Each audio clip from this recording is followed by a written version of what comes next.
Hello everybody and welcome to Cause and Effect, a show about Vetes. Today we are going to talk about the bloodline Samedi and its different features and deck and whatnot. But first, of course, I would like to introduce my two co-hosts. Adam Esbjörnsson, say hello. Hello. And Isak Esbjörnsson Bjermark, hello. Hello.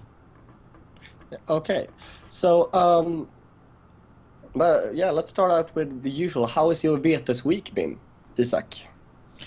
It's been dry. I've done no Vetes. Adam?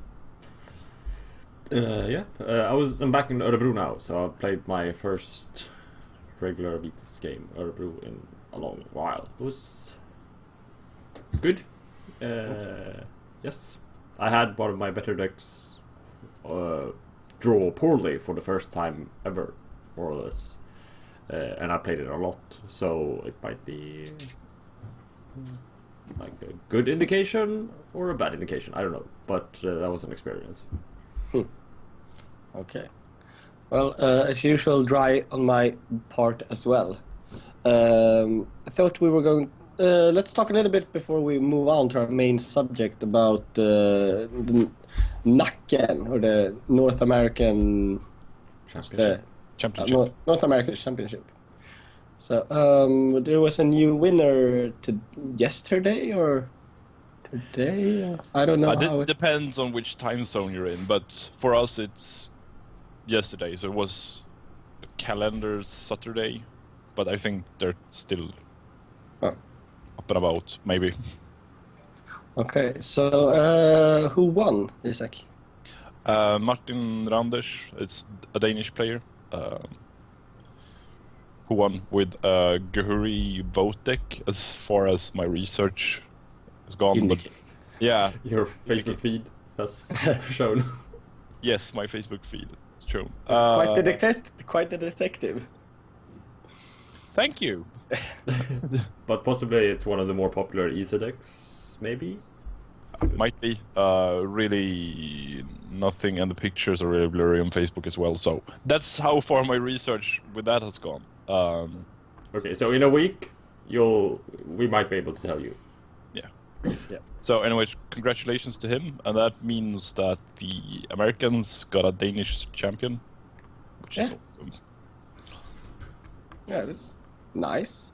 And Yeah. our dear friend Randy won the first day of the championship, which is awesome for him. Yeah. As well. And go Team Sweden and go Team Scandinavia. Yeah, go Team Scandinavia. Have to find some common ground to make sure that you feel like a winner. Yeah. I feel very Scandinavian now that the Danish won. Yeah. Overseas. Yes. Exactly. Anyway, congratulations to those guys, and everyone who was participating is also great. Yeah, so we're going to talk about Samedi today. What do we feel when we hear the word Samedi, Adam? Well, funny but not so good. That's the gut feeling of the Samedi clan. But as we were going to talk about, they have quite a few decks that actually are useful for something, even though it's it's a weird clan.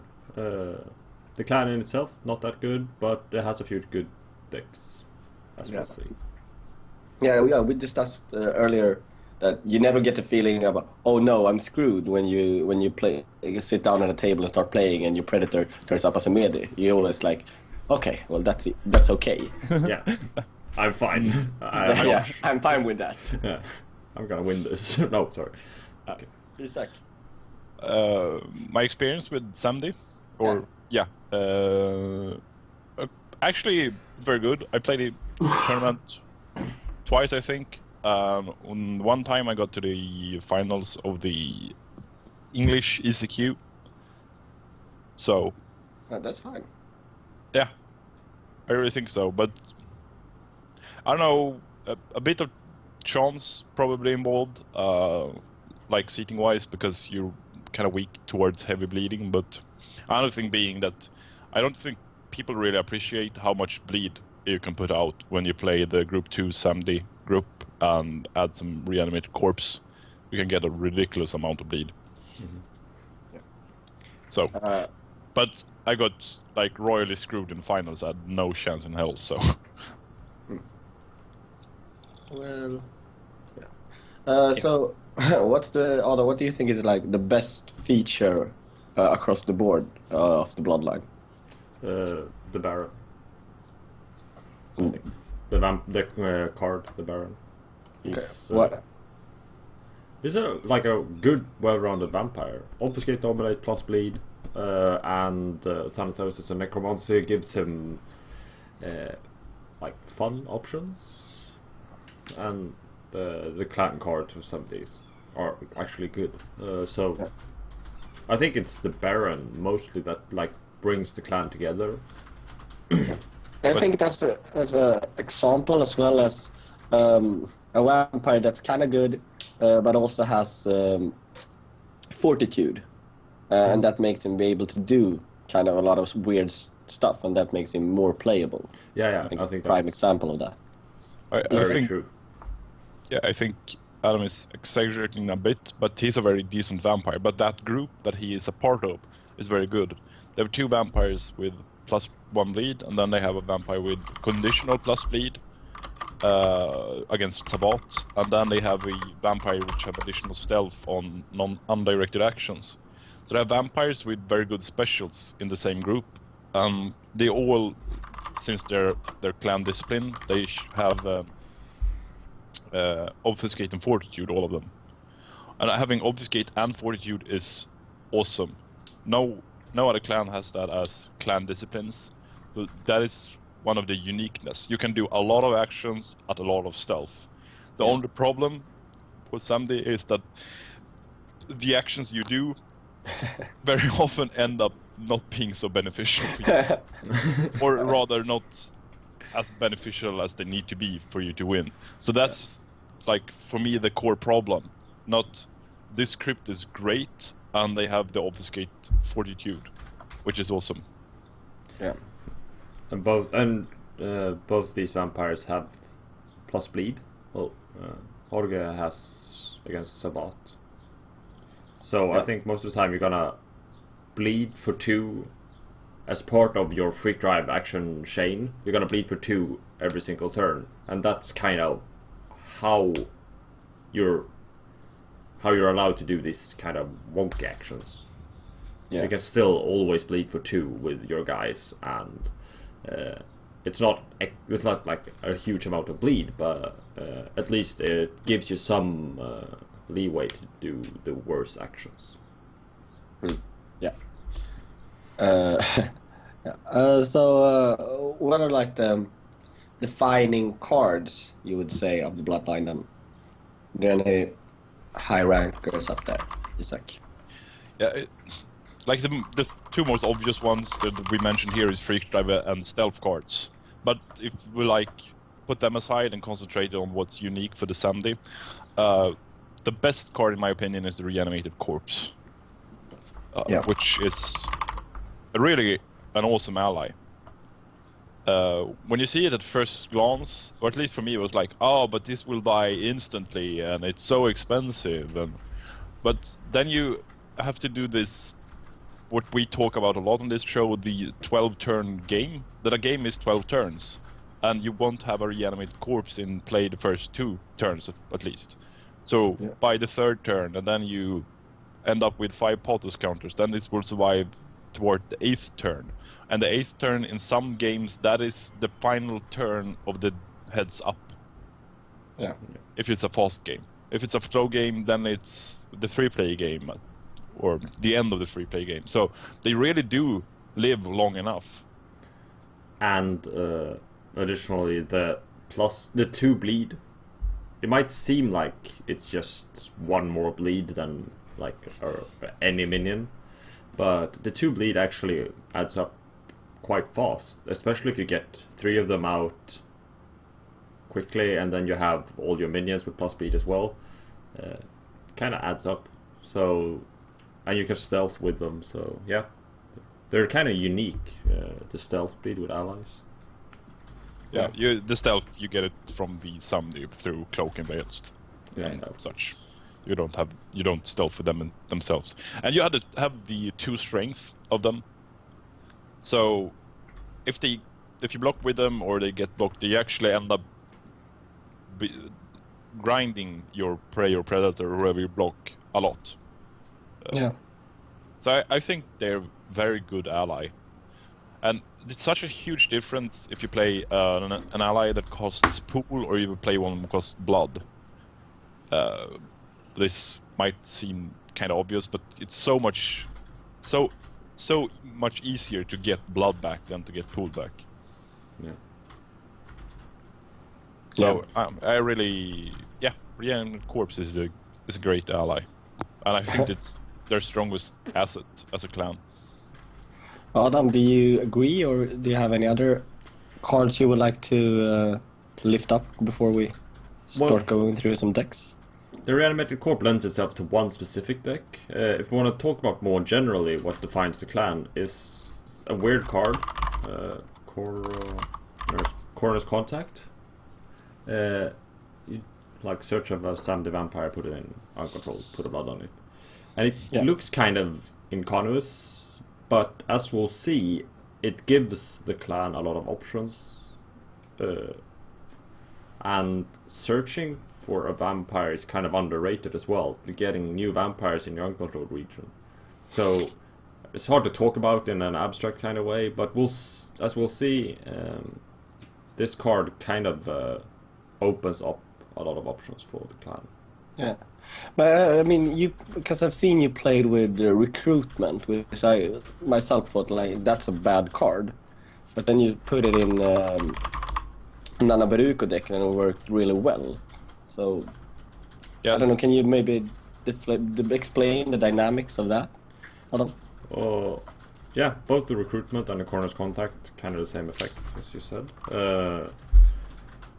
If you get into a situation where you actually want a 5th vampire in your uncontrolled region, where you at some point in the game you'd like to purchase a new vampire, like a regular part of your game plan, doing it with the built-in 4 transfer cost is a really huge cost.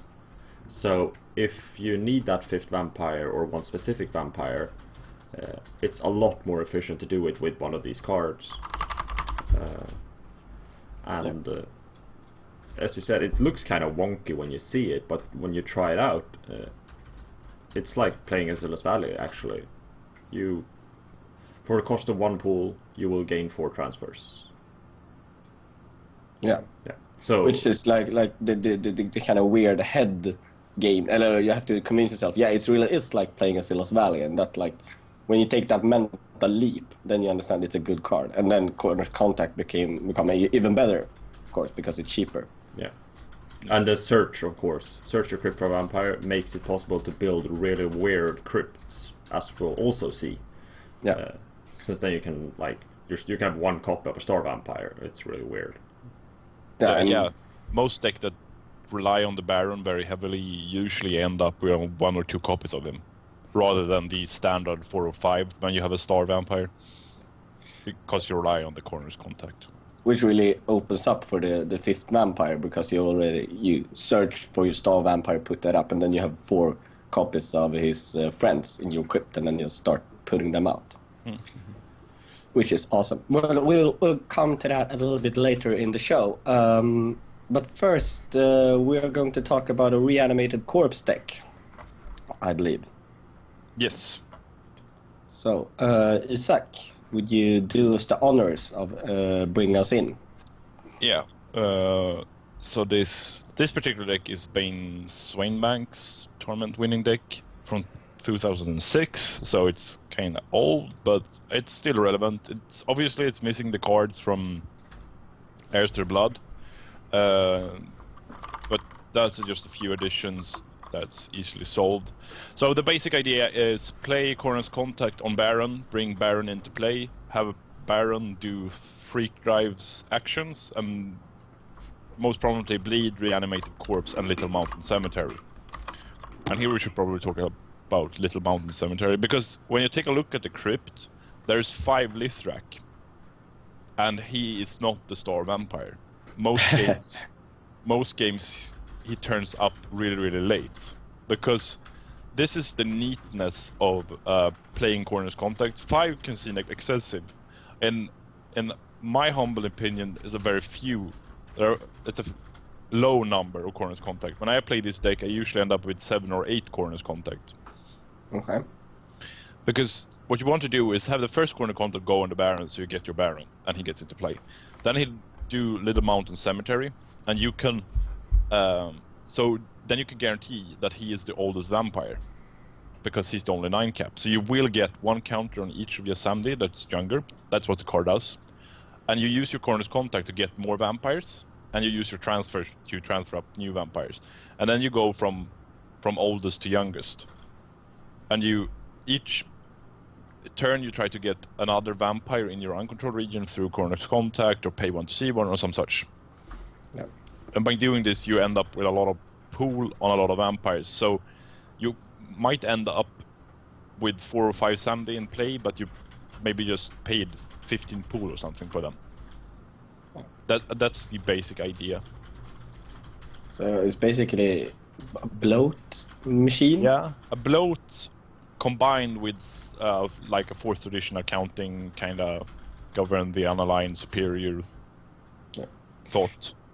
And you often see people who play this as you said, has a lot of pool on his vampires because he doesn't have a lot of transfers to take it all up to his pool, and you have to take out vampires and such. And then you can play the awesome master, which I of course don't remember the name of, but it's very funny. Yeah, Kamaki Nightmares. Yeah. Ben doesn't do that here, but it's a very good option in my opinion. The Kamaki Nightmare, each player takes all counters in their uncontrolled region and put them into their pool, shuffle their crypt cards into their uncontrolled region, and draw the same amount again.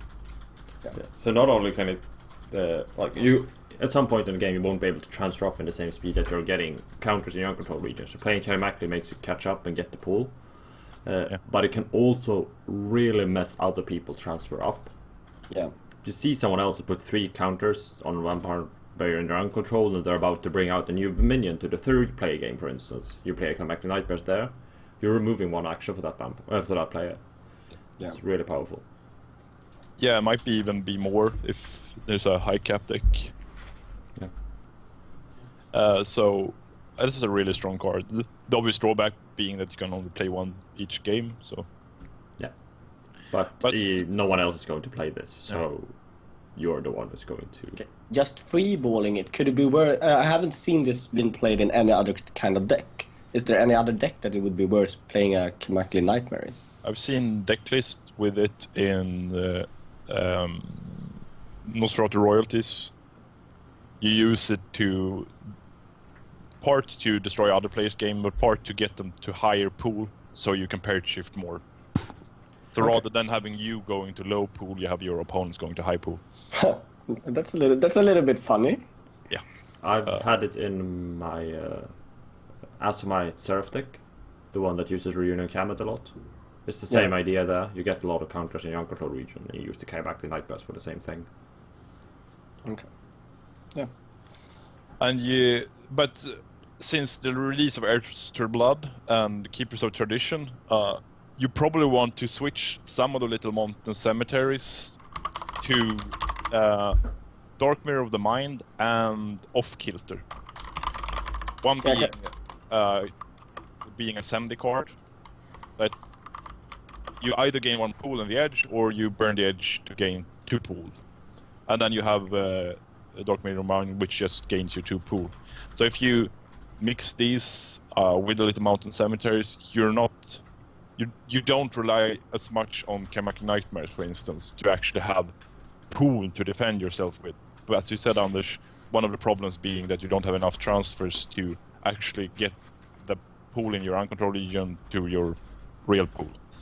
I would like to emphasize here, you shouldn't go up on the number of these kinds of cards, just mix them, because even if it's a common mistake that then I can add a little more and I will just get more pool. I mean, I will add some freak drives and and it would just mess up the deck and your draw, and you won't get any more pool, you will die. So Yeah, maybe. Anyways, these cards are so in this deck, and Samedi as a clan can rely on bloat as sort of defense, but also to gain additional minions into play. yeah, Because it gets kind of logical. You have some blood gain, obviously, in the deck, but the main way to get new reanimated corpse into play is to get new minions into play, so they can use their blood to play new reanimated corpse. yeah. So you basically, you try. It's a minion superiority and just bleed for 2 with a lot of guys. Yeah. And also you'll get a lot of allies in play with unmasking. Eventually, you can include more unmasking if you want to be more safe. You don't want to die as quickly, and you can like when shit hits the fan, you can start defending. Ally horde with unmasking is really hard to go through, especially if you have a pool buffer. So you can actually survive, even though it hampers your pull damage a lot. Most of the time it's not worth it, but you have the option. Yeah, of course. You can see here, you have FBI Special Affairs as a deterrent.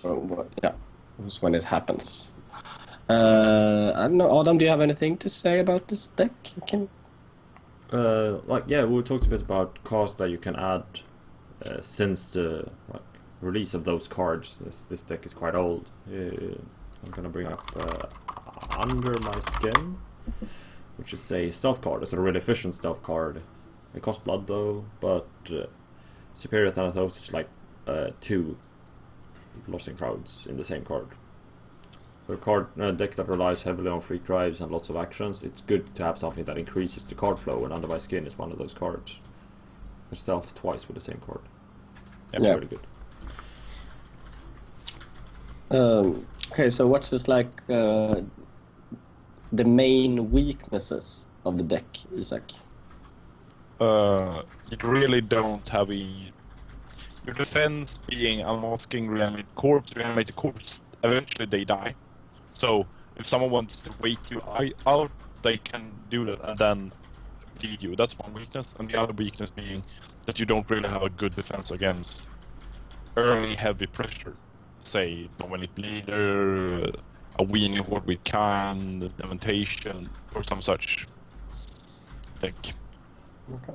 Another huge weakness is that Coroner's Contact is actually not crypt acceleration unless you're number 4 or number 5 on the table. If you're number 4 or number 5, you can play Coroner's Contact, transfer 4 and then transfer 4, and you'll get the Baron out the second turn. But if you're number 1, 2 or 3, you're gonna get the Baron on the third turn, and it can be really slow if you get the wrong seating. It adds to the being slow early game, being slow to survive early game, bad to survive early game.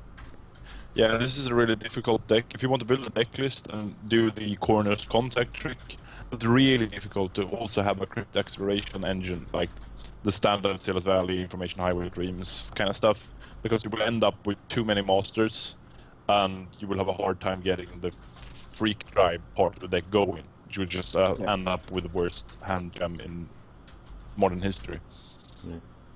Yeah, but it's obviously, like we see here in the deck, it's obviously worth having one Information Highway because it's versatile in the deck. I actually just noticed something, that both Janina and Jorge de la Muerte has Imperial Celerity. Yeah, you can play Distraction. Distraction. Very unfortunate that the Baron doesn't have Celerity. Yeah, it's unfortunate. I did not think that I would ever have those words pass my lips. If only the Baron had Celerity. Okay. Yeah, but that would actually kind of be worth it. Yeah, of course. Now you can play Crypt Acceleration. That would be really good for this deck. So a better vampire would be better? Yeah. Can add more dispels. Okay. We can add Superior Dominate as well, and maybe Auspex. The depth of this analysis is baffling. No, but possibly you can add the Distraction to increase card cycling, because you have Janina and Jorge. Yeah. Anywho, It's probably so better to go with the scrounging or some such, I guess. It's possible. so what's like the main strength then? Adam. Past turn, say 6, around there, you have a lot of minions with 2 bleed. It's really hard to stop. Most people's defense is that they can either stop that before it happens, which you can't because you have obfuscate, or you can bounce lots of heavy bleeds. It's just no one has a defense that is built to deal with a huge horde of 2 bleeders. It doesn't exist, that kind of defense. So and you can't defend against it because this deck is so rare. It's the only deck that does this, more or less. Possible exception is imbues, but yeah. You never get this amount. You can end up with a table of 7-8 minions that each bleed for 2. Mm-hmm. So that's a 14 bleed on the table. And as Adam said, deflections or other bounces end up being kind of weak. You can't use Arc Investigation, Protected Resource is useless.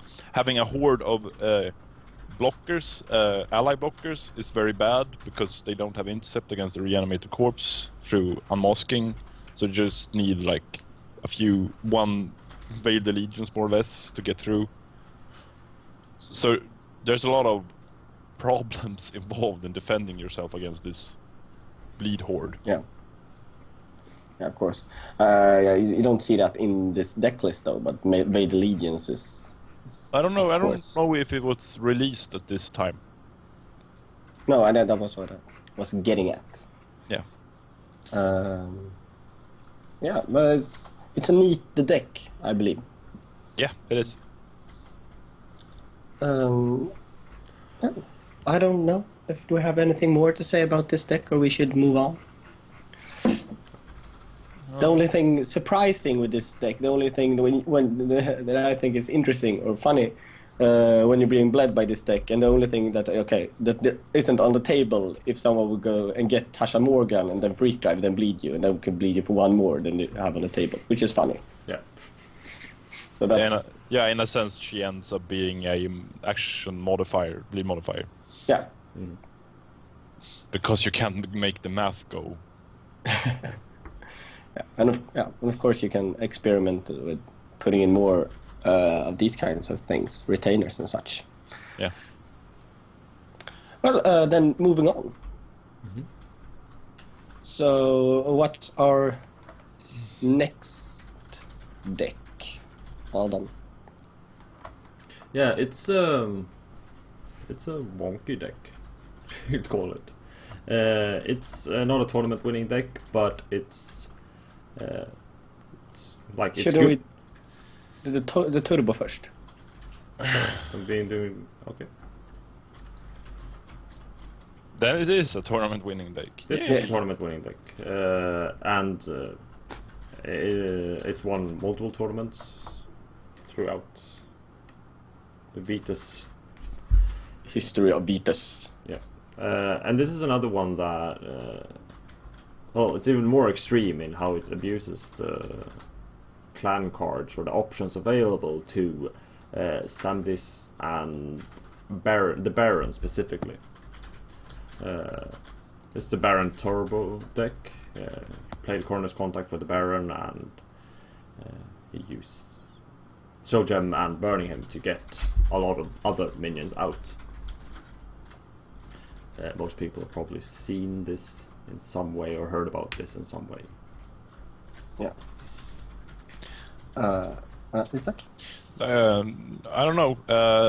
Like the basic idea is the same. The Corner's Contact, bringing Baron first. Since this is a turbo deck, might refer to our episode about turbo decks in general. But in this specific case, you only rely on that the Baron has Necromancy and Fortitude, and Okay. that he's a Samedi. So that's really the key points. You could take another Samedi theoretically and do the same thing. You don't have to do this with the Baron. Yeah. There's also his 9 cap.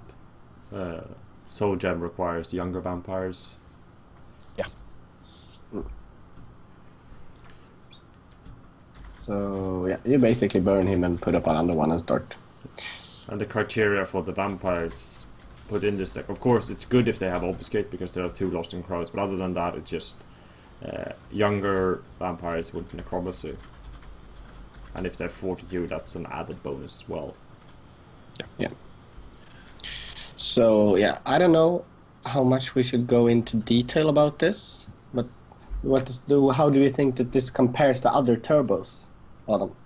It is the unique part is of course the Coroner's Contact. It makes it possible to create a crypt like this, and that fact that you're not bringing out you're not embracing and bleeding or whatever you're doing. You're actually bringing out the vampires in your crypt, new ones, and using possession to bring the Baron back and do it again. So eventually you can have all 12 vampires in play, and it's not going to be a great deck just because you have those 12 vampires, but at least they're real vampires. They're not embraces. They can rescue, and you have some cards for them, such. The biggest drawback with this card being that this deck, is that you're very sensitive if you face ally decks. Possession is at 0 stealth, so some sort of weenie deck that just can block for 0 intercept can be very problematic. But if the relative high cap meta, you can, because theoretically each one of these vampire can be brought up into play in a single turn.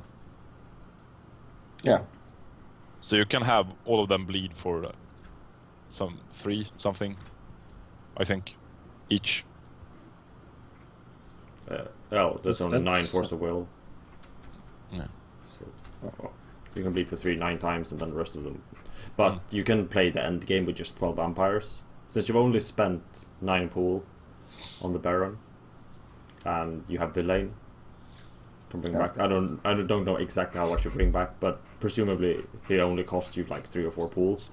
So you have that pool buffer, and you have a lot of minions, like 10 to 12 guys out. You can play the late game just like that, simply through minion superiority. It's possible against some decks, so you don't need to win the first turn. You just need to kill 1 or 2 players. Might be worth mentioning that during the NAC finals, there were actually a Turbo Baron deck on the final table, if my research is correct. So it is a competitive archetype. Yeah, and still playable. Yeah. Like the oldest entry of this deck in the TWA, I think, was from 2002. So this has been a part of the meta for at least 10 years or so. Yeah. But since it's a trick deck, it's very sensitive to card flow. Yeah. Also and the allies. It's really relevant. Yeah. It's really hard to prey on ally decks. If someone draws a first turn Ossian, you're screwed. Jake Ossian, of course, but then you're screwed. Yes. A bit. But that's hardly the Baron's fault. No, it's more Jake's fault. Yeah. The next part we are going to talk about a funny deck which is going to be awesome, and we will have fun and fireworks and shit. So stay tuned for the next part, which will be in the next part. See you then.